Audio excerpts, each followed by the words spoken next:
अस्सलाम वालेकुम, नमस्कार साथियों। मैं फारूक अब्दुल्ला, प्रदेश प्रवक्ता कांग्रेस पार्टी, विधानसभा पुनाना। आज आपके सामने कुछ बातें रखना चाहता हूं। जैसा कि आज मुख्यमंत्री हरियाणा सरकार मनोहर लाल जी खट्टर फिरोजपुर जिले का आए, जैसा हम सबको पहले से उम्मीद थी, मेवात के लोगों को उम्मीद थी, वैसा ही हुआ। मेवात के लोगों को निराशा हाथ लगी।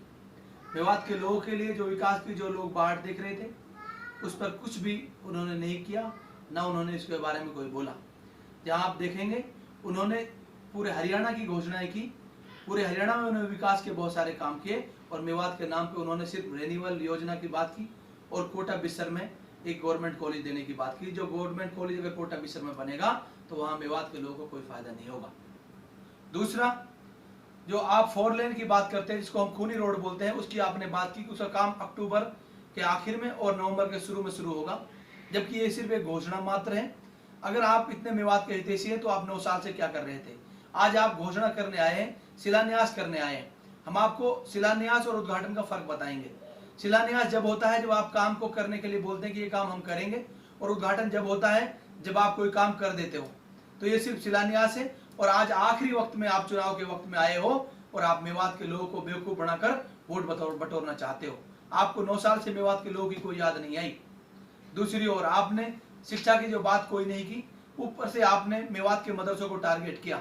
आपने कहा कि मदरसों में साइंस, मैथ, इंग्लिश और हिंदी पढ़ाना चाहिए, जबकि हम आपको बता दें कि यहाँ पे बच्चों को पहले से ये चीजें पढ़ाई जाती हैं।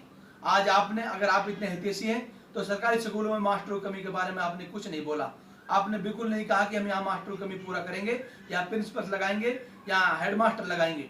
दूसरा, आपने मेवात यूनिवर्सिटी के बारे में कुछ नहीं कहा कि आप मेवात यूनिवर्सिटी बनाएंगे, इसके बारे में आपने कुछ नहीं कहा। मेवात रेल के बारे में आपने कुछ नहीं कहा, और मेवात कैनाल के बारे में आपने कुछ नहीं कहा। आपने कोटला झील के विस्तार के बारे में कुछ नहीं किया।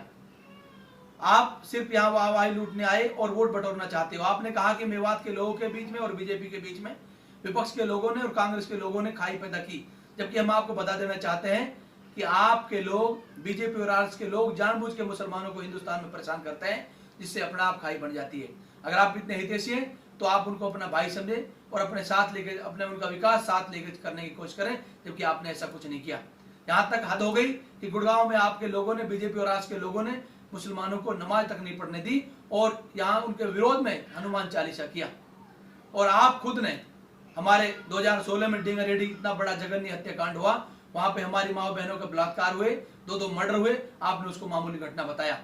और आप देख रहे हैं इतने बड़े देश में इतनी बड़ी सरकार चल रही है, उसमें मुसलमानों के लिए एक सेपरेट मंत्रालय होता है जिसको अल्पसंख्यक मंत्रालय कहते हैं, उसमें भी एक मुस्लिम मंत्री नहीं है। इतनी बड़ी सरकार में एक भी मुसलमान को आपने मंत्री नहीं बनाया। आप किस मुंह से मुसलमानों के हितैषी होने की बात करते हो? तो आज आप देख रहे हैं कि जो बीजेपी की सरकार है, ये लोगों को सिर्फ बेवकूफ बनाने का और ढकोसलाबाजी करने का काम करती है। और मेवात के लोगों को एक बार फिर से इन लोगों ने निराश किया है और मेवात के विकास के लिए 9 सालों में इन्होंने कोई काम नहीं किया।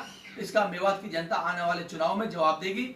और आप सब से मेरी गुजारिश है, मेवात के लोगों से, इस वीडियो को ज्यादा शेयर करें और खट्टर तक ये बात पहुंचाएं कि आपने एक बार फिर से मेवात के लोगों को निराश किया है। आप सबका बहुत बहुत धन्यवाद। जय हिंद, जय भारत, जय मेवात।